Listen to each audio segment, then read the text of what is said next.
Hey there. I felt inspired to share something today with you that I discovered over the past years within my own awakening with active Kundalini. And yeah, you might be interested in hearing it. Basically, this video, I'm sure, is helpful for anyone going through spiritual awakening, but especially for those amongst you with living with active Kundalini. And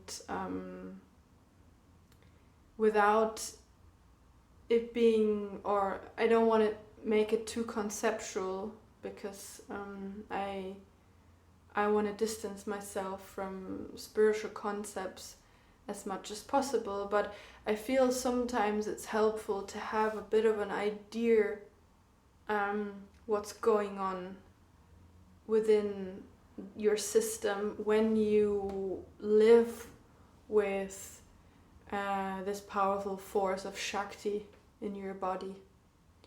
So I'm sure that you've all heard different kinds of awakenings when it comes to Kundalini. In the classic sense, it's this coiled energy like a snake that lives in the root, eventually wakes up, works its way up the chakras, and then comes out the crown. And so that's how it's basically depicted over the, in ancient times. And when I sensed into my own awakening, especially over the past years, when you get familiar with the flow of the energy, when you can really connect to how and where Shakti is flowing at the moment, when you're not going through these like insane moments of fight or flight and nervous system activation and you can't sleep, then you're probably not in touch with the energy during those times to actually tell what it's doing. But maybe you're at a point now where you live with this force and it feels a bit more integrated than in the beginning.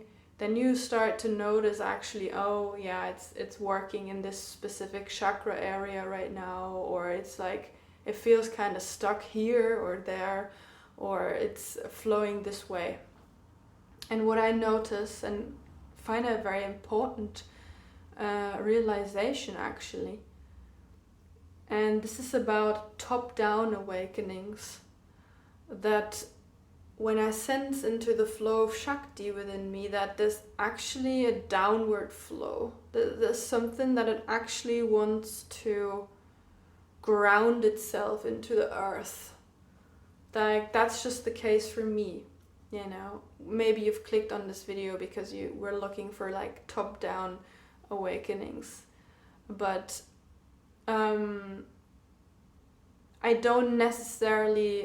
I do sense different energy movements in my body and it working in different chakra centers.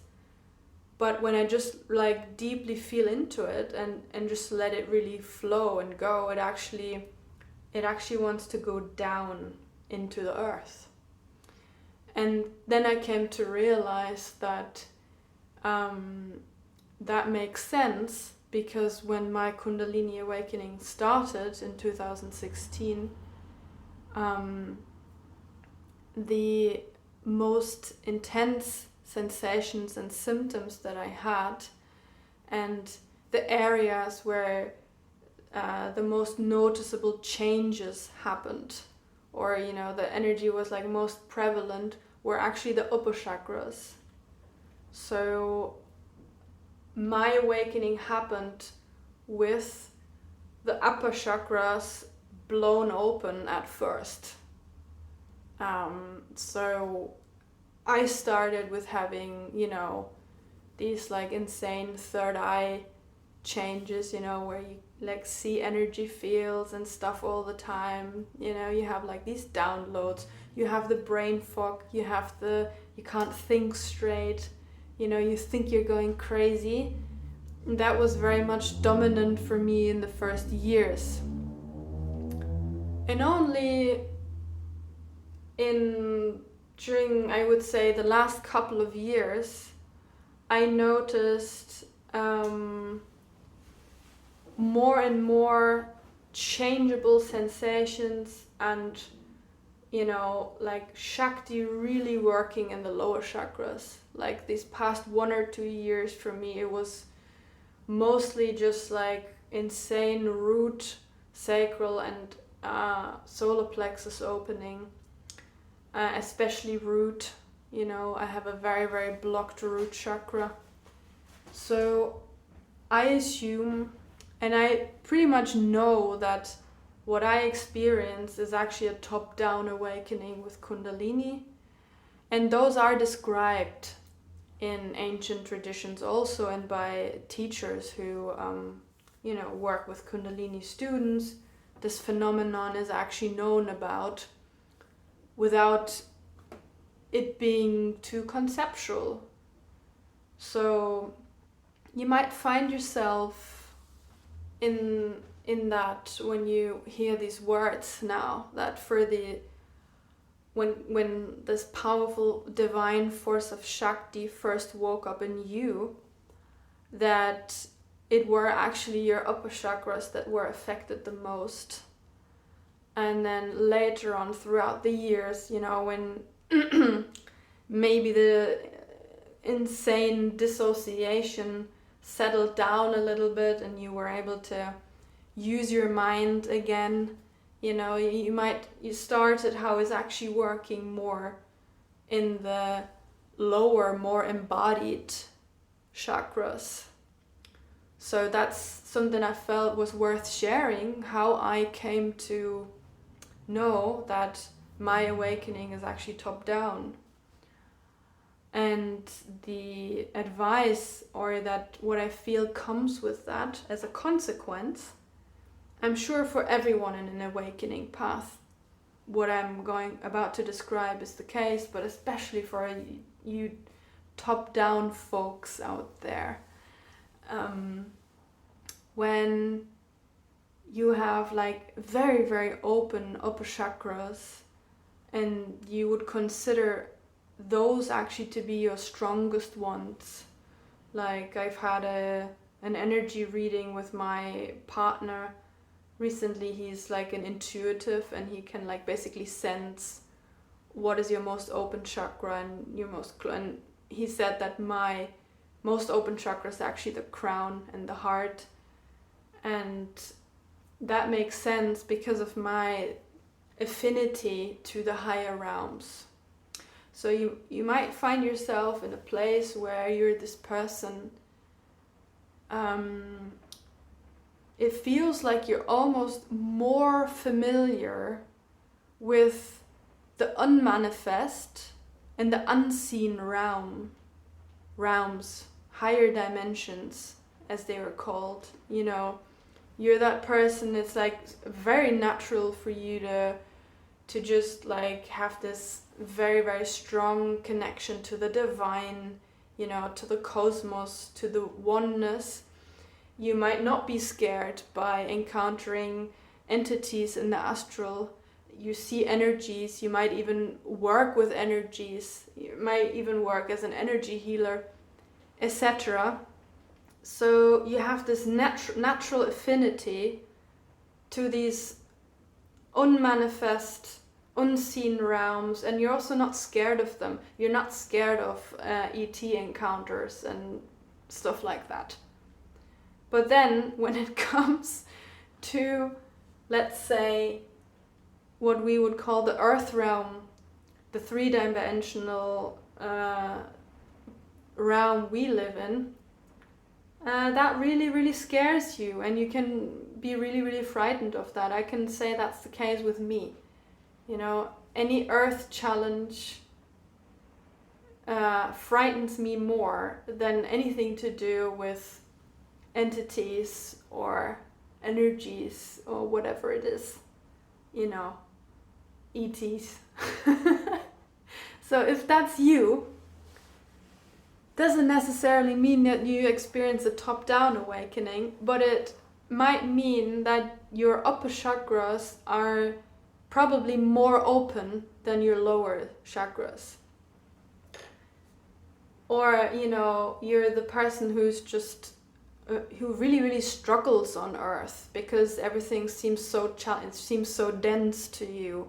So you have a problem with living a truly grounded and embodied life. And then sometimes what happens as a side effect, or as like a side effect, is we start to live in these spiritual comfort bubbles where we feel a little bit detached almost from the world of the manifest. Now, the problem is Shakti, Kundalini Shakti, is an energy of the manifest, is an energy that wants to be embodied so much. I'm sure you're familiar with Shakti and Shiva. And on this path, we want to actually marry Shakti with Shiva. The Shiva represents the realm of the unmanifest. And Shakti is the gritty mother that's actually connected to earth. So many spiritual folks with Kundalini, though, very much struggle with this embodiment. And I feel, went a bit on a tangent here, but that's actually the invitation, especially when you experience a top-down awakening. That's why it makes sense that when I feel into the flow of my Shakti energy, it actually wants to come down. Something, you're great up here almost, but I want you to actually embody this in the world. I actually want you to, show up. Because I'm very familiar with building up these spiritual bubbles, and then as a consequence of that, we actually start to fear life more, and any requirement or responsibility in the external becomes more and more challenging because you're not really nourishing these lower chakras, which will happen, of course, because Shakti will work through those as well. But we almost have to actively choose to engage with the world of the manifest. So this, especially top-down awakening, is an invitation to dance with the world of form. Don't be scared of it. Life is just a dance anyway. That's just what I'm learning on this path over and over and over again. You're great with your sixth sense and your perceptions and your downloads and anything being blasted open, and your the throat that's very open because you can speak your truth. But that has to be grounded and embodied in the world, because we chose to be human after all. And like I said, Shakti is the force of the manifest. So maybe you found yourself a little bit in what I described. I can say very much that's the case for me. And of course I didn't know that during the first insane years with Kundalini, where everything just felt like super messy and you constantly feel like you're going crazy. You can't have this kind of clarity or knowledge, but I think 8 years into the awakening now, there's a bit of more of a notion going on of what's actually happening here. So hope that was helpful in one way or another. See where my videos go in the future. Whenever I feel inspired to share something, I just do it. If you have any questions, or if you want to share any of your experiences, you can do that in the comment section I'd be very happy to read those. See you soon and namaste.